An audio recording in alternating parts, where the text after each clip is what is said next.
Procesi i integrimit të Shqipërisë në Bashkimin Evropian për Partinë Demokratike është dhe mbetet ylli polar i programit saj.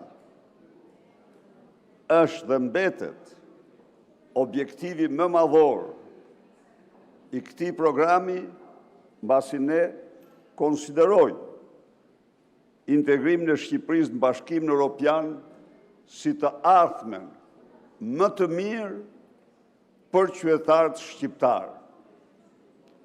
Por ne, në dallim nga ju, këtë proces në interesin vërtet jetik të qytetarëve shqiptar e marrim si një proces të bazuar në merit dhe performancë, kurse ju e ndërmerrni këtë proces të bazuar në mashtrime, në manipulime, në censur, në fshehje të vërtetave. Ky është dallimi më esencial që ekziston midis nesh dhe jush. E vërteta, lufta në Ukrainë, siç i thon asaj fjalës, se çdo e keqe vjen për një të keqe, lufta në Ukrainë krijoi në Bruksel dhe kancelaritë europiane mendimin se Ballkani Perëndimor duhet me një proces intensiv të integrohet në Bashkimin Evropian. Në këtë kontekst, kjo ishte një gjë shumë pozitive. Dhe kjo jo standardeve apo punës së këtyre vendeve, por parazgjithash kriterit gjeopolitik. Partia Demokratike ka deklaruar në atë kohë se Shqipëria nuk plotëson asnjë kriter tjetër përveç kriterit gjeopolitik, por ne mbështesim qoftë dhe vetëm bazuar në këtë kriter integrimin e Shqipërisë në Bashkimin Evropian. Mirë po, çfarë ndodhi? Ndodhi që gradualisht ju faktuat ata që ne faktuat të gjitha ato çka ne kishim thënë për ju. Faktuat me vepra konkrete se ju jeni jo për integrimin, por për plaçkitjen, pasurimin e paligjshëm të shqiptarëve. Dhe sot shqiptarët duhet ta dinë se ky 6 mujor, ky 5 mujor, ka qenë 5 mujori i interesit maksimal, i debateve më intensive në Bruksel për Shqipërinë. 3 misione, fact-finding, faktmbledhëse, dërgoi Brukseli në Shqipëri, që të gjitha për shkak të mashtrimeve, bëmave dhe gjëmave tuaja. Erdhën të vërtetonin në Shqipëri gjëra të pabesueshme që i ndigjonin. Dhe konkluduan me një raport publik, Komisioni i Jashtëm i Parlamentit Evropian, të cilin ju e censuruat gjerësot me mediat tuaja, i cili u thot shqiptarëve dhe Europës se zgjedhjet e 11 majit ishin zgjedhje në të cilat institucionet e shtetit u shkrin me strukturat partjake, qesharak, nuk bëni zgjedhje, riktheni kohrat e monizmit, e partisë shtet, damkosi në këtë mënyrë. Po në Bruksel, ju damkosët si që jeni, korruptor, Edi Rama dhe Lubi Balluku janë bërë famëzi në Bruksel dhe në çdo kancelari europiane. Janë bërë famëzi, sepse dosja Balluku dhe dosja Akshit qarkullon në mbar Europën. Janë bërë famëzi, sepse Edi Rama u detyrua se s'po përdor shprehje tani, t'i fshik pucët Lubi Ballukut, kur ajo nxori të gjithë dosjet që disponon për Edi Ramën, dhe hodhin kosht plerave. Mantrën me të cilën kishte tunë të çdo ditë reformën drejtësi, i mbylli dyert prokurorit që s'kishte ndodhur kur në historinë e Shqipërisë. Dhe ju që flisni sot për integrimin, o hipokrit, pa nuk keni ju që votuat për Lubi Ballukun, o hipokrit?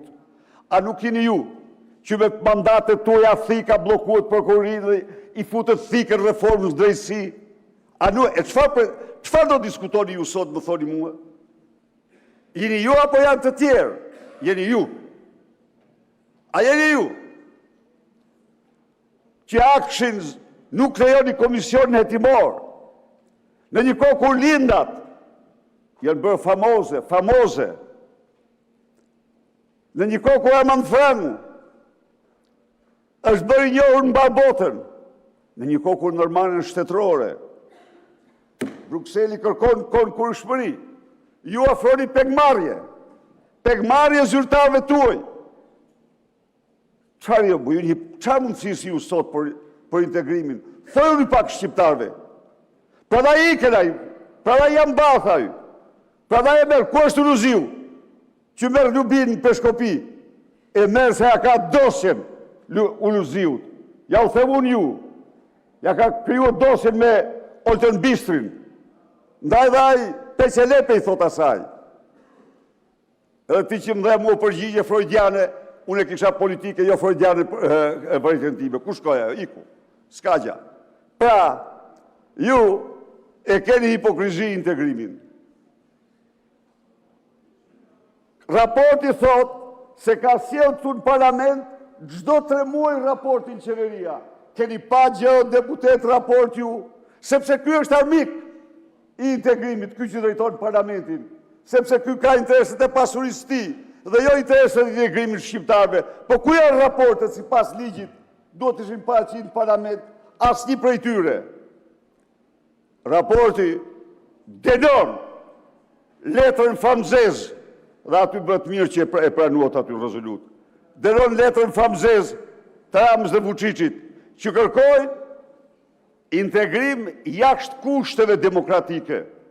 Ç'po ndodh në Bruksel, se ja u fshehin, që nga data, që nga fundi shkurt i gjerë sot, raporti për ato që quhen standardet ndërmjeme, vlerësimi standardet ndërmjeme, i barë.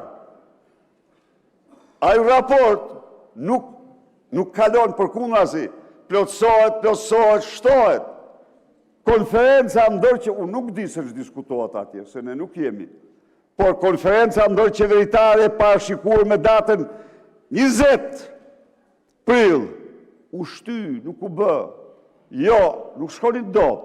Se çka aty, unë nuk them, nuk unë flas në emër të IBAR, por di që është diskutuar një 6-7 herë dhe plotësohet gjithë më shumë.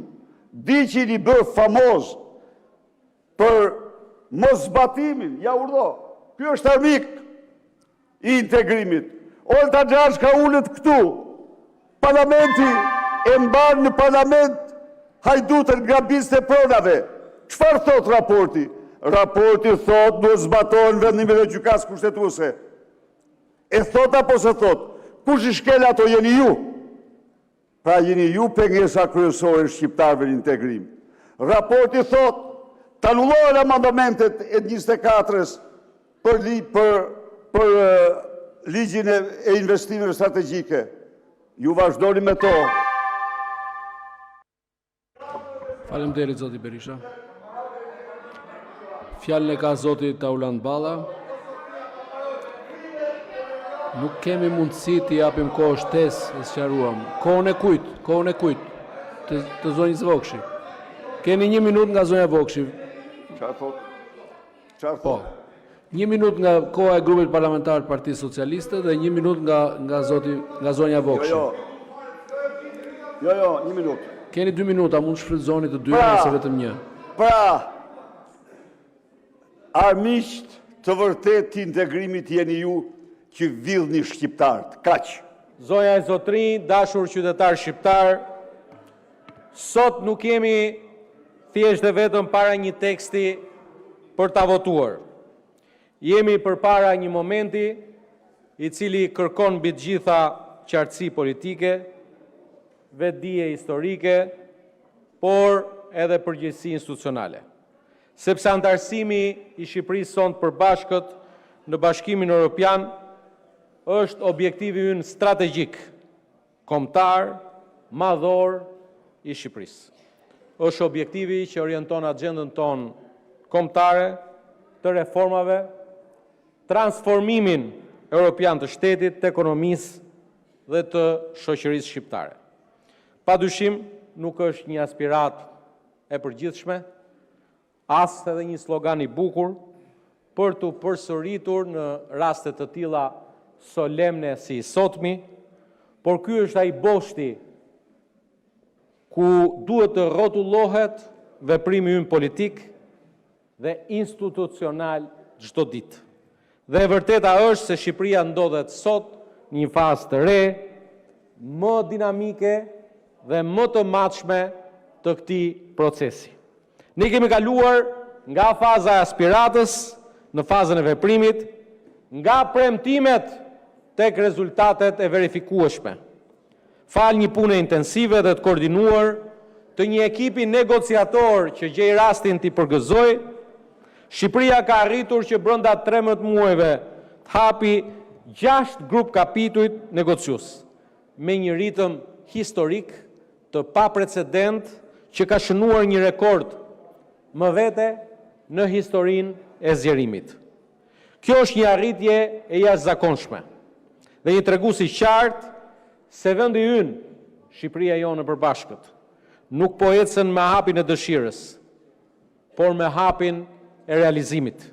Ky përparim nuk ka ardhur thjesht dhe vetëm rastësisht, apo për shkak të momentit gjeopolitik, por ai është një rezultat i vullnetit, është rezultati i disiplinës institucionale dhe një koordinimi, edhe këtu duhet ta themi, mes qeverisë, kuvendit, pushtetit vendor, shoqërisë civile, institucioneve të drejtësisë, dhe për të kthyer tek roli kuvendit, unë mendoj që ne kemi rolin më të rëndësishëm në këtë proces. Sepse procesi i antarësimit nuk është thjesht dhe vetëm një agjendë qeveritare. Është një proces kombëtar, ku parlamenti ka rolin e pazëvendësueshëm. Në kuvend përkthehen standardet europiane në ligje, apo jo? Këtu ushtrohet kontrolli mbi ekzekutivin, të cilin duhet ta përmirësojmë. Këtu zhvillohet debati demokratik, ku do doja shumë që gjuha e sotme të ishte gjuhë e përditshme, ndërkohë që duhet ndërtojmë konsensusin e nevojshëm kombëtar për integrimin. E për këtë arsye përgjegjësia e kuvendit si shprehjes si vullnetit politik për antarësimin e Shqipërisë në Bashkimin Evropian është sot, nesër, pasnesër, vitin e ardhshëm, vitin pasardhës, deri në atë vizionin që duhet ta bëjmë vizion përbashkët Shqipëria 2030 antarë e Bashkimit Evropian. Dhe këtë përgjegjësi ne duhet ta lexojmë, jo në mënyrë ceremoniale, protokollare, por në mënyrë konkrete. Zonja Zotri deputet, dashur qytetar shqiptar, gjatë vitit 2025-2026 deri tani në prill, Shqipëria miratoi të paktën 222 akte ligjore në funksion të procesit të integrimit evropian. Krahasuar në fakt me 2024-ën që ishin vetëm 82 dhe kjo dëshmon një punë intensive. Kemi trefishuar ritmin e harmonizimit ligjor me institucional, por mos harroni që këtë trefishim duhet ta dyfishojmë në javët, në muajt, në vim. Kuvendi ka pasur dhe duhet ketë rol qendror. Unë nuk i iki kësaj edhe këtij angazhimi si kryetari i grupit shumicës, por roli i opozitës është i pasëvendësueshëm. Sundimi i ligjit, drejtësia, lufta kundër korrupsionit dhe drejtat themelore nuk janë disa kushte të ftohta procedurale. Ato janë themeli mbi të cilën ndërtohet besimi i qytetarëve te shteti dhe besimi i Bashkimit Evropian tek Shqipëria.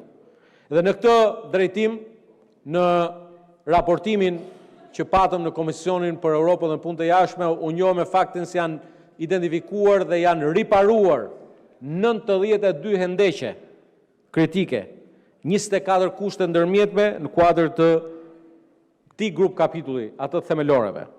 Mjafton të përmendim disa përzhvillime domethënëse, ku besoj që bien gjithë dakord: konsolidimi i reformës drejtësi përmes paketës ligjore për organet e qeverisë së sistemit dhe statusin e gjyqtarëve dhe prokurorëve. Miratimin e udhërrëfysit për eficientën e sistemit drejtësisë 2025-2027. Në luftën kundër korrupsionit janë miratuar ligji i ri për sinjalizimin, ligji për lobimin, ligji për konfliktin e interesit, ndërsa janë avancuar dhe nismat për financimin e partive politike. Presim nga Komisioni i Venecias opinionin dhe besoj që brenda këtij sesioni që mbyllet të njëjtën e fundit të korrikut ta miratojmë së bashku. Po ashtu në fushën e drejtave themelore janë miratuar ligje të rëndësishme për barazinë gjinore, për parandalimin e dhunës me bazë gjinore, për kujdesin alternativ, për minoritetet, për mbrojtjen e dhëna, për median audiovizuale dhe për mbrojtjen e gazetarëve. Të gjitha këto tregojnë se integrimi evropian nuk është thjesht një tabel me kapituj, por ajo mbi të gjitha është një punë reformuese. E kur ua themi shpeshherë në anglisht kolegëve tanë evropian, se reformat nuk i bëjnë se duam të plotësojmë detyrat e shtëpisë për të hyrë në Bashkimin Evropian, por reformat i bëjmë sepse reformat i bëjnë mirë Shqipërisë dhe qytetarëve të Shqipërisë sonë përbashkët. Na duhet forcojmë më tej funksionin ton ligjbërës, duke shërtuar me përparësi legjislacionin shqiptar që synon për afrimin me legjislacionin e Bashkimit Evropian. Duhet garantojmë dhe të fuqizojmë integritetin, pavarësinë e institucioneve kushtetuese të kryera me ligj që të nxisin përgatitjen e tyre për fazën tjetër. Fazën kur ato institucione do të jenë institucione të një vendi antar të Bashkimit Evropian. Kolegë, këto nuk janë të mira institucionale, por mendoj që janë kushte për ta çuar këtë proces deri në fund me seriozitet dhe besueshmëri. Na duhet të demonstrojmë pjekurinë praktik, sidomos në çështjet që kërkojnë konsensus, siç po e bëjmë sot me miratimin konsensual të kësaj rezolute. Në këtë frymë duhet përfundojmë me konsensus brenda këtij sesioni, brenda korrikut, edhe reformën territoriale, edhe atë elektorale, duke përfshirë, siç e thash, edhe ligjin për financimin e partive politike. Kjo do të ishte një provë e qartë se politika shqiptare ditë ngrihet mbi veten kur bëhet fjalë për objektivin ton madhor kombëtar. Dhe ky objektiv ka një bazë të pakundërshtueshme qytetare.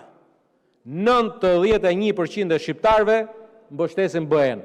92% shprehin besim tek Bashkimi Evropian dhe kanë një perceptim pozitiv për të. Asnjë vend tjetër në Europë nuk e ka këtë. Asnjë klasë politike në Europë nuk e ka fatin e madh që më shumë se 90% e votuesve mbështesin këtë bazë të shëndosh mbështetje për antarësimin në Bashkimin Evropian. E pra, ky mandat qytetar kërkon dhe proces më të hapur, më gjithëpërfshirës, sepse Bashkimi Evropian nuk ndërtohet vetëm me negociata teknike, por me parlament fort mbi të gjitha, me institucione të besueshme, me transparencë dhe kulturë demokratike. Dhe në këtë kontekst duhet të thellojmë bashkëpunimin, të rrisim diplomacinë parlamentare. Vizita e këtyre ditëve e Komisionit Politikës së Jashtme të Parlamentit suedez ishte një shembull i mirë që mendoj kryetar edhe zoti kryetari i Komisionit për Europën Punë të Jashtme ta marrim si model për të ftuar në Tiranë të gjitha komisionet për Europën dhe Punë të Jashtme të parlamenteve të vendeve anëtare. Ndoshta është më mirë të vinë ata këtu në kuptimin edhe për të parë siç ndam bashkë me kolegën Tabaku, dje dhe kolegët e tjerë që janë takuar me antarët e Komisionit të Politikës së Jashtme të Parlamentit suedez, pyetje, përgjigje, vlerësime, vizita, sepse një pjesë e tyre nuk u ka radha të vinë në Shqipëri, po kur vinë në Shqipëri, sigurisht shohin më afër rezultatet. Prandaj zonja e zotëri, dashur koleg, sot nuk mjafton themi se jemi pro Europës, sot duhet të tregojmë se dim të sillemi si një Parlament Evropian në seriozitetin e debatit, në cilësinë e ligjbërjes, në kulturën e mbikëqyrjes dhe në gatishmërinë për të bashkëpunuar për interesin kombëtar. Duke ju falendëruar, mendoj që shpreh një vlerësim të përbashkët, se Shqipëria sot po sheh një ditë bukur nga kjo sallë, edhe lajme më të mira na presin në ditën vim. Faleminderit.